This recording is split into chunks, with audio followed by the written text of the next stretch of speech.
Hey, welcome back to Mobility Project. Here's what's on tap today. The seminar this weekend, someone asked, hey, could you come up with a quick mobility prescription for some shin splints? Well, the first thing when you think about shin splints or some kind of pain in this front or anterior compartment, so if you've had shin splints, you know that they're vicious and brutal. And once we have kind of swollen, nasty calf, it's hard to undo, it's hard to unring that bell. You can think of it as basically tearing off some of the insertion of that long tissue off the bone, and it becomes inflamed. It's a pain in the butt. At the very least, deep soreness can happen even from a lot of jumping workouts. I remember recently Adrian and I, not so long ago, Adrian and I did a long broad jump workout, and just landing with my heels down, just tore that stuff up. So if we take off the table kind of the fact that you're probably a heel striker if you're developing horrible shin splints, throwing that heel down, and you're not kind of forefoot striking and sprinting with good mechanics, then how do we treat that thing? So the first thing, of course, is don't be afraid to ice that.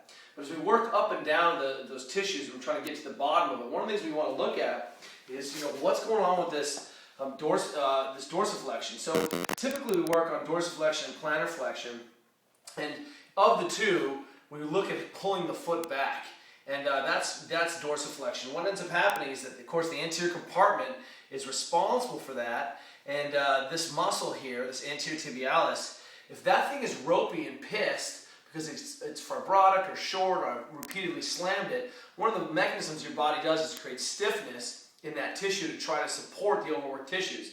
And so if we just start by, hey, we may need to address some of the tissue right in this front of this compartment. And one of the things you'll see is that when we do our kind of hydration test and we're driving that thumb into the bone, it's easy for your lower legs to kind of create and capture some of that interstitial swelling and not let it go. And on those fibers in this little compartment, it's a little tiny compartment up here, and it doesn't take much to get junky. So first thing we're going to do tonight is start by just opening up the tissues in the front of that compartment. So if you've overstretched something, or we rarely think about, hey, we need to mobilize this tissue. So very first thing to do, let's just take my right foot here. I'm just going to roll and see if I can roll over, and then I'm going to open up and trap that foot in this position. So I've just trapped the foot, slightly internally rotated there, and then I'm just going to open up and stretch the bottom of the foot out. And I just lean back and I get this big, nice global stretch to that tissue.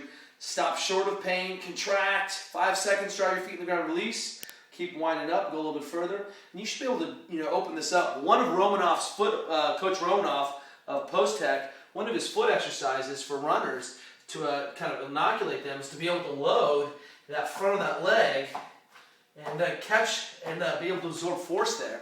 It's one of his ideas. So if I just contract, relax there for a second, tight, release, open up a little bit further, get tight, tight, tight, release.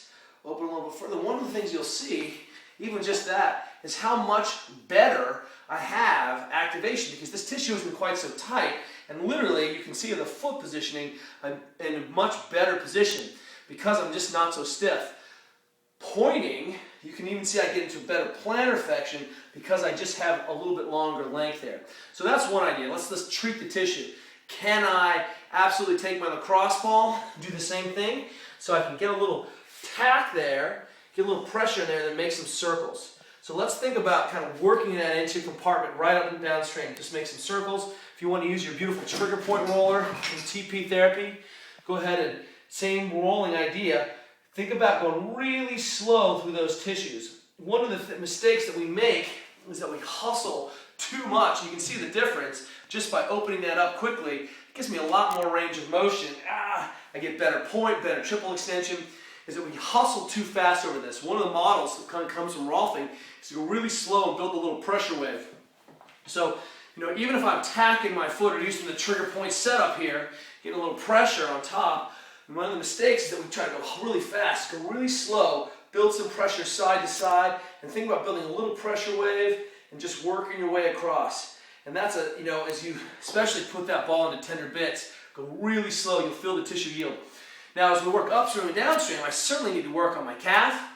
Behind, if I'm really, really tight through this area, then it's basically like holding and tacking my heel down, and then that anterior compartment has to pull against those brakes. So I want to make sure that my heel cord is loose. I can use anything to make sure that that's unglued around, just get that skin moving.